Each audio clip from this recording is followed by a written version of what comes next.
Captain Zork slammed his three-fingered fist on the bridge console of the rusty tentacle, his purple skin flushed with excitement. By the 7 moons of Kraxon, crew.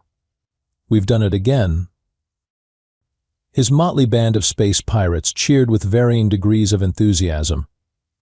Blorg, the ship's muscle and proud owner of exactly 1 brain cell, grunted approvingly while polishing his plasma cannon. Squeaky, their communications officer whose voice could shatter glass at close range, chirped something that might have been congratulations. And Nix, the perpetually anxious navigator, wrung his tentacles nervously as he always did when they celebrated too early. The Galactic Commerce Guild never saw US coming. Zork continued, gesturing dramatically at their latest haul of stolen luxury goods. Those pompous merchants handed over their cargo faster than a Zephyrian fleeing a tax collector. The bridge erupted in laughter, except for Nix, who was monitoring the communication channels with the dedication of someone who'd rather not end up as space dust. Captain, Nix interrupted, his voice trembling like a leaf in a quantum storm. I'm picking up a distress signal.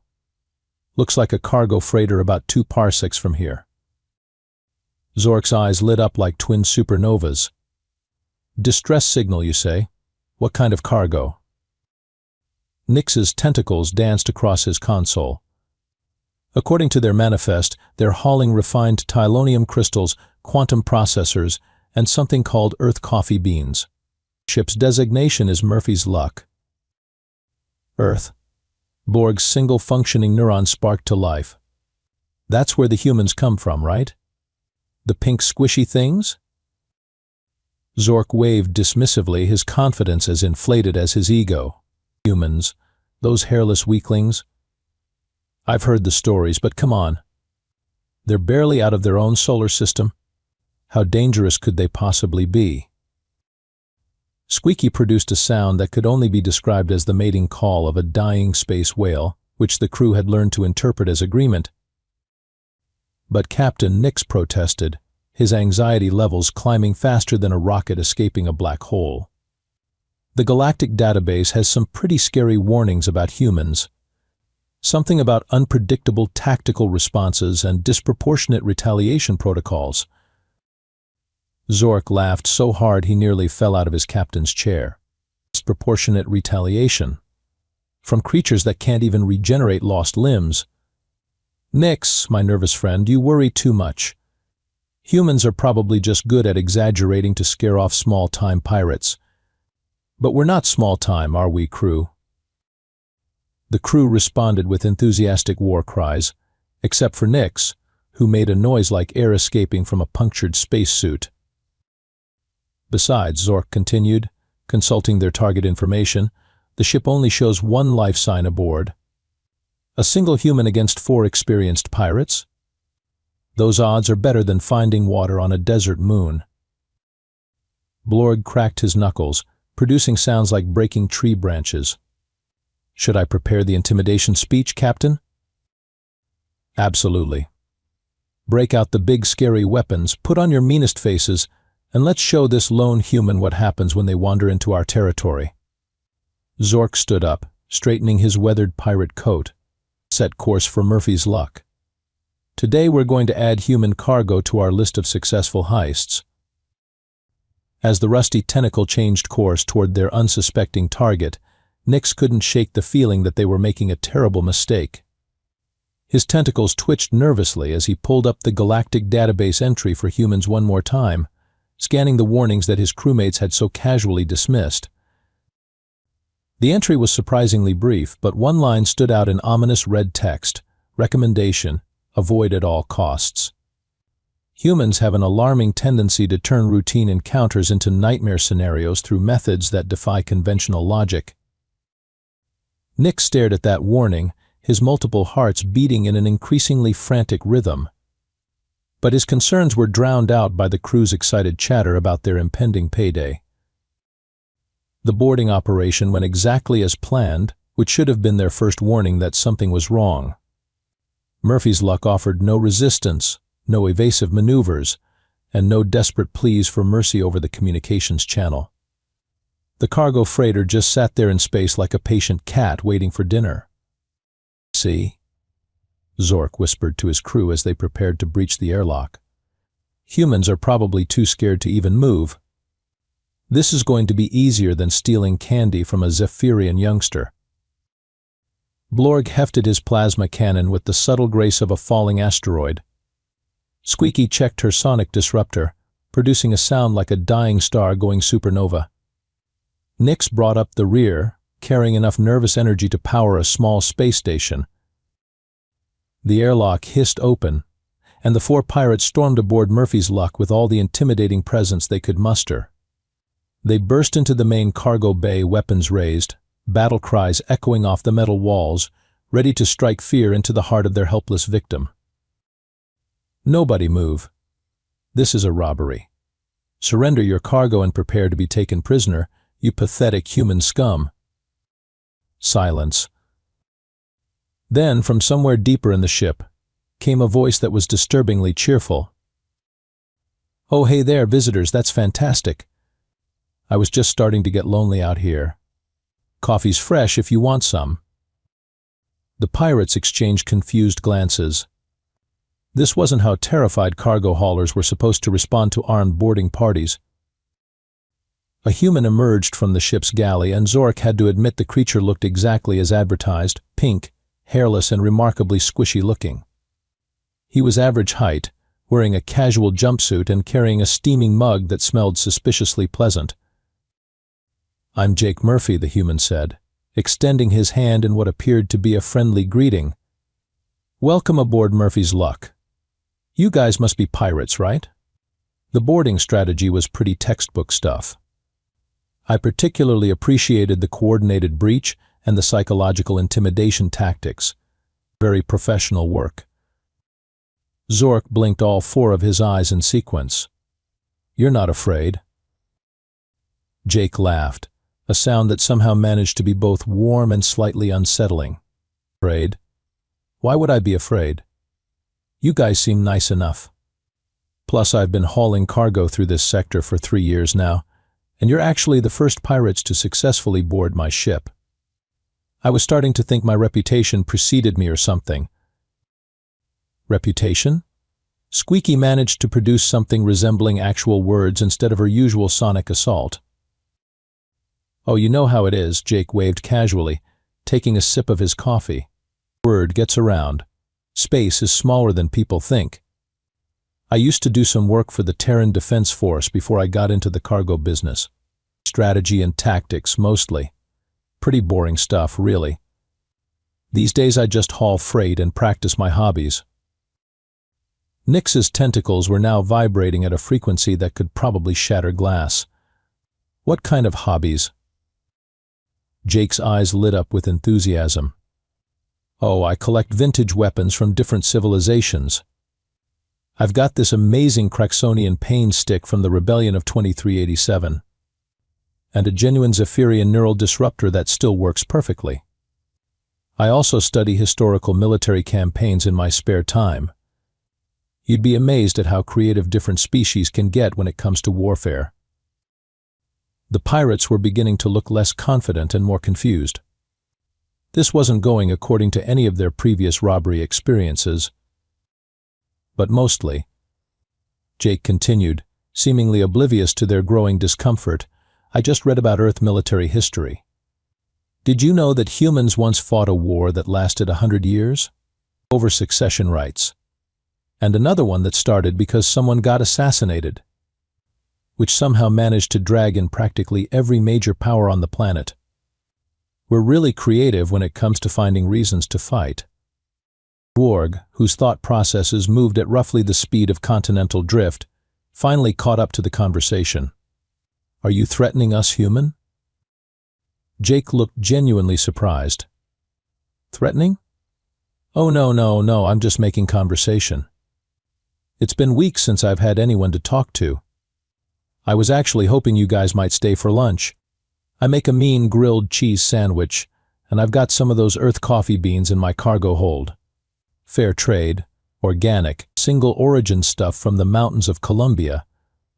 You can't get coffee like that anywhere else in the galaxy." The 4 pirates stood there, weapons still raised, trying to process what was happening. They'd boarded the ship expecting to find a cowering victim, and instead they'd found someone who seemed genuinely happy to see them and wanted to discuss military history over coffee and sandwiches. Zork cleared his throat, attempting to regain control of the situation. "Look, human, this is supposed to be a robbery. We're taking your cargo, and you're supposed to be afraid." Jake nodded thoughtfully. "Oh, I get it. You need the cargo for something important, right? Financial difficulties? Supply shortages? I totally understand. The shipping business can be brutal, especially for independent operators. Tell you what. But why don't you take a look at my manifest and see if there's anything you can actually use? I'd hate for you to haul off a bunch of stuff that's just going to take up space in your cargo hold." Jake walked over to a nearby terminal with the casual confidence of someone giving a tour of his own home. "Let me pull up the inventory for you. I've got about 40 tons of refined tylonium crystals, which are great if you're into energy weapons or faster-than-light drives. But they're pretty unstable if you don't have proper containment systems. Your ship looks like it might be a Korthax-class raider. Those usually don't come with military-grade containment units." Zork's jaw dropped. "How do you know what class of ship we're flying?" "Oh, I could tell from your boarding approach," Jake replied cheerfully. "Korthax raiders have a distinctive engine signature, and your docking clamps have that characteristic whine they make when the hydraulics are running low on fluid. Plus, your weapon's configuration is pretty typical for that hull type. You might want to consider upgrading your plasma cannon targeting system, by the way. I noticed your gunner had to manually compensate for drift when you locked onto my ship." Blorg looked down at his weapon with newfound uncertainty. "How could you tell that?" "Pattern recognition, mostly. I spent a lot of time studying different ship types and their tactical capabilities. Did you know that Korthax raiders were originally designed as escort vessels? They're actually pretty vulnerable to coordinated attacks from multiple vectors. The armor plating has weak spots right above the engine manifolds and along the ventral weapon mounts." Nix made a sound like a small animal being strangled. "Why are you telling us this?" Jake shrugged, taking another sip of his coffee. "Just making conversation. It's fascinating how different species approach ship design. Humans tend to over-engineer everything and build in redundancies for redundancies. But we're kind of paranoid like that. I read this interesting case study about a Terran Navy destroyer that got hit by 17 missiles, lost main power, suffered catastrophic hull breaches, and still managed to complete its mission and limp home." "That's impossible," Squeaky protested in her glass-shattering voice. "Not really. Humans have this weird thing about not giving up. It's probably a survival trait we picked up during our evolution. We used to hunt woolly mammoths by chasing them until they collapsed from exhaustion. Persistence hunting, they called it. We weren't the fastest or the strongest predators on our planet, but we were definitely the most stubborn." Jake pulled up his cargo manifest on the screen, highlighting different items. "Now, these quantum processors might be more your speed. They're compatible with most galactic standard navigation systems, and they're worth about 15,000 credits each on the black market. Much more practical than tylonium crystals if you're looking for quick resale value." Zork was beginning to feel like he'd lost control of his own robbery. "Human, we didn't come here for shopping advice." "Oh, I know," Jake nodded agreeably. "But I figure if you're going to steal my cargo anyway, you might as well take the stuff that's actually useful to you. No point in hauling off a bunch of junk you can't use, right? That's just inefficient." He turned back to the screen and continued his impromptu lecture. "Speaking of efficiency, humans have this saying, work smarter, not harder. We learned that lesson during the Great War of 2089. Initially, everyone was throwing massive armies at each other in traditional ground battles. Millions of casualties, enormous resource expenditure, complete strategic stalemate. The pirates found themselves leaning in despite their better judgment. But then someone had the bright idea to focus on supply lines instead of frontline combat. Cut off food, ammunition, medical supplies, communications. Suddenly, those massive armies became massive liabilities. The side that controlled logistics controlled the war. Fascinating stuff, really. Jake gestured casually at their weapons. Your current tactical setup reminds me of that early phase, actually. You're putting all your emphasis on direct confrontation instead of strategic advantage. Not that there's anything wrong with that approach, it's just not very efficient. Nix's tentacles were now twitching so violently that he looked like he was having some kind of seizure. What would be more efficient? Jake's face lit up like he'd been waiting for exactly that question. Well, if hypothetically someone wanted to take over a cargo ship, they'd want to control life support, navigation and communications first. Disable the crew's ability to call for help or escape, then negotiate from a position of absolute advantage. Much cleaner than storming in with guns blazing. He paused thoughtfully. Of course, that strategy assumes you're dealing with a typical cargo crew. If you happen to run into someone with military experience, well, that's a different problem entirely. They might have already thought of those vulnerabilities and prepared countermeasures. The temperature in the cargo bay seemed to drop several degrees as the implications of Jake's words sank in. Countermeasures. Zork's voice cracked like a teenager asking someone to prom. Jake set down his coffee mug and walked over to a seemingly innocent wall panel. Oh, you know, standard stuff. Nothing too fancy. He pressed a few buttons and suddenly the pirates could hear the unmistakable sound of weapons systems powering up throughout the ship. For example, Jake continued conversationally, most cargo ships don't come equipped with automated defense turrets, but I had a few installed last year after an unpleasant encounter with some Rigelian slavers. They're voice-activated and keyed to my biometrics, so they'll only fire if I'm, unhappy about something. Blorg raised his plasma cannon nervously. Are you unhappy about something? Me? Oh no. I'm having a great time. This is the most interesting conversation I've had in weeks. But the turrets don't really understand context. They just know that 4 armed individuals boarded my ship without permission and are currently pointing weapons at me. The targeting system is probably calculating optimal firing solutions right about now.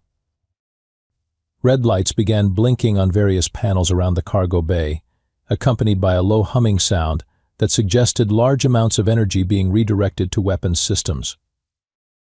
The thing is, Jake continued, completely ignoring the growing panic on the pirates' faces, I also sent out a little message to a few friends of mine when your ship first approached. Just a standard hey. If you don't hear from me in the next few hours, you might want to come check on me kind of thing. Standard procedure for anyone hauling valuable cargo through pirate-infested space. Nix made a sound like a deflating balloon. What friends? Oh, just some guys I used to work with. They run security for cargo convoys now. 3 cruiser-class escort ships, full crews, latest generation weapons and shielding. They were only about 6 hours away when I sent the message, so they should be arriving any minute now. Jake checked his wrist chronometer with the casual air of someone checking the time for a dinner reservation. The funny thing about humans, he mused, is that we have this really inconvenient habit of keeping track of our friends. If something happens to one of us, the others tend to take it personally. Like really personally. I heard about this incident where some pirates attacked a human research station, took hostages, demanded ransom, the whole traditional piracy playbook. The pirates were now backing toward the airlock, but Jake seemed oblivious to their retreat. The ransom negotiation went on for about 3 days. Standard stuff. But then the pirates got impatient and decided to kill one of the hostages to show they were serious. Big mistake. Jake's cheerful demeanor never wavered, which somehow made his words infinitely more unsettling. Turns out the hostage had served in the Terran Navy with about half the fleet commanders in that sector. Within 6 hours, there were 47 human warships surrounding the pirates' base. They didn't demand surrender. They didn't offer negotiations. They just started shooting. Squeaky produced a sound like a small star collapsing in on itself. The official report said it was a proportional response to terrorist activities, but between you and me, I think they were just really, really angry. Humans don't like it when you hurt their friends. We're funny that way. Jake walked over to another control panel and began making adjustments. Anyway, I'm sure my buddies will be reasonable when they get here. As long as nothing bad has happened to me, they'll probably just want to make sure you guys understand the importance of choosing your targets more carefully in the future. The automated defense systems continued their ominous humming, and somewhere in the distance, they could hear the sound of Jake's communications array broadcasting what sounded suspiciously like a distress beacon. "The good news is," Jake said, turning back to face his increasingly terrified guests, "humans are actually pretty forgiving. We don't hold grudges forever, usually just for a few decades, maybe a century or two if it's something really serious. And we almost never hunt down someone's entire extended family for revenge. That's more of a weekend hobby than a full-time occupation." Zork was now sweating profusely, his purple skin taking on an unhealthy greenish tint. "You're bluffing. You're just one human on a cargo ship." Jake nodded agreeably. "You're absolutely right. I'm just one human on a cargo ship. But here's the thing about humans on cargo ships. We're usually the ones who are too dangerous for regular society, but not quite dangerous enough for military prison. It's like a job placement program for socially maladjusted tactical specialists." He gestured around the ship with obvious pride. "I mean, look at this place. Does this look like a normal cargo hauler to you? The automated defenses, the military-grade communications array. The fact that I knew exactly what class of ship you were flying before you even boarded. I'm basically a one-man traveling disaster waiting for an excuse to happen." The pirates exchanged increasingly panicked glances as the full scope of their mistake began to dawn on them. "You know what the really funny part is?" Jake asked, settling into a comfortable chair that he'd apparently positioned for exactly this type of conversation. "I actually retired from the military because I was getting too creative with my problem-solving approaches. My commanding officer said I had an alarming tendency to turn routine operations into elaborate revenge fantasies." He took another sip of his coffee, completely relaxed, while his 4 guests grew more agitated by the second. "There was this one incident where some hostile aliens captured one of our supply convoys. Standard negotiation situation, right? But instead of going through the usual diplomatic channels, I suggested we kidnap their chief negotiator's pet, teach it to play poker, and then send back videos of it winning huge pots against other captured alien pets until they agreed to our terms." Zork blinked rapidly. "Did that work?" "Oh, we never got to try it. Apparently it violated about 17 different interspecies treaty provisions and at least 3 laws of war that nobody even knew existed. But the point is, that's how humans think. We don't just solve problems. We solve them in ways that make everyone involved question their life choices." Jake stood up and walked over to a control console that the pirates were just now noticing was significantly more complex than anything that should be found on a standard cargo hauler. "For instance, right now I could just disable your ship's life support and wait for you to suffocate. That would be the efficient solution. But where's the creativity in that? Instead, I've been thinking about something much more interesting." His fingers danced across the controls with practiced ease. "See, your ship's computer systems are broadcasting on standard galactic commerce frequencies, which means I can access your navigation logs, cargo manifests, and communication records.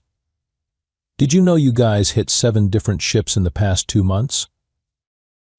The pirates watched in horror as their entire operational history appeared on Jake's screen. The Lucky Strike, the Zephyrian Dream, the Cargo Princess, and 4 others. All small-time operations, mostly independent traders. You've been working this sector pretty systematically. Jake turned to face them with that same cheerful smile that was becoming increasingly terrifying. Here's what's going to happen. I'm going to contact every single one of those ships and offer them your current location, your ship specifications, your crew complement, and your typical operational patterns. Then I'm going to suggest that they might want to pool their resources and come have a little chat with you about compensation for damages. Nix made a sound like a small mammal being fed into a wood chipper. You can't do that. Can't I? Jake pulled up another screen showing a detailed schematic of the rusty tentacle. I've also taken the liberty of scanning your ship's hull for structural weaknesses. That microfracture along your starboard engine mount is really concerning. One good hit in the right spot and your whole propulsion system could come apart. He highlighted the problem area in pulsing red. I'll make sure to include that information in my report to your previous victims. Professional courtesy, you understand. Blorg hefted his plasma cannon uncertainly.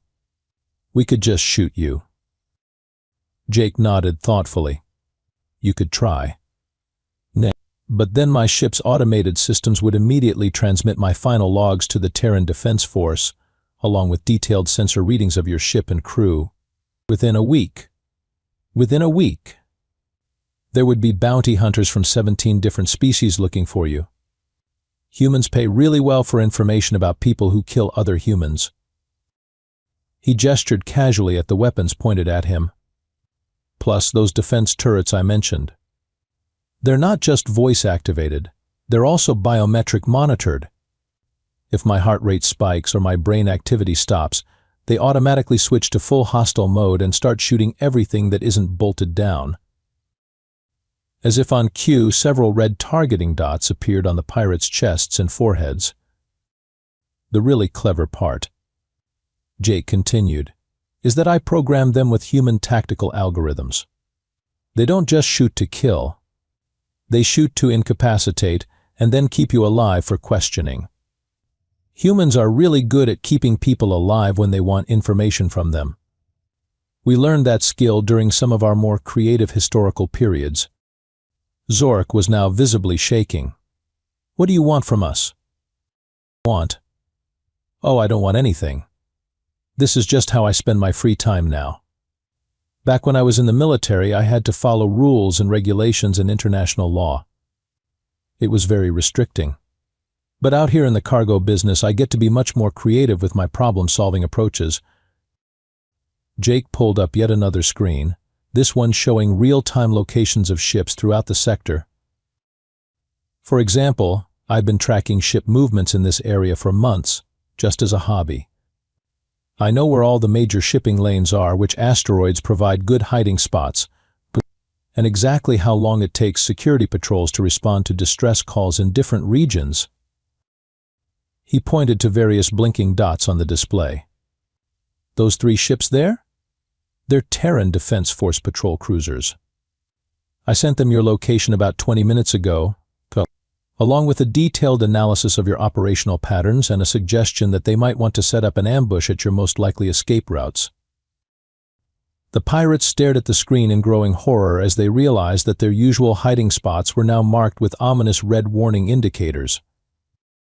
The beautiful thing about humans, Jake said, settling back into his chair with obvious satisfaction, is that we're natural-born strategists.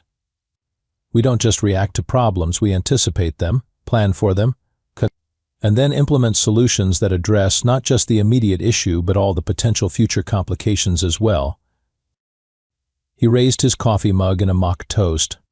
Welcome to human-style problem-solving, gentlemen. I hope you've enjoyed your visit to Murphy's Luck. 20 minutes later, the 4 pirates were huddled in their ship's conference room, which smelled suspiciously of fierce sweat and poor life choices. They'd managed to extract themselves from Jake's cargo bay, but not before he'd helpfully provided them with detailed repair instructions for their ship's critical systems, which he'd somehow disabled during their friendly conversation. I still can't believe he did all that while just standing there talking to us, Nix whimpered, his tentacles wrapped around his head like a neurotic hat. Zork stared at the datapad Jake had given them, which contained step-by-step instructions for fixing their engines, life support, and weapons systems. The human had been thorough to the point of including helpful diagrams and safety warnings. "Look at this," Zork muttered. "He's even included a shopping list of parts we'll need and the names of reputable dealers in 3 different systems. Who does that?" Borg, whose brain was still trying to process the last hour's events, made a sound like gravel in a cement mixer. "The scary human who could have killed us but decided to educate us instead?" From the communications console, Squeaky produced a series of sounds that roughly translated to "I want to go home and rethink my career choices."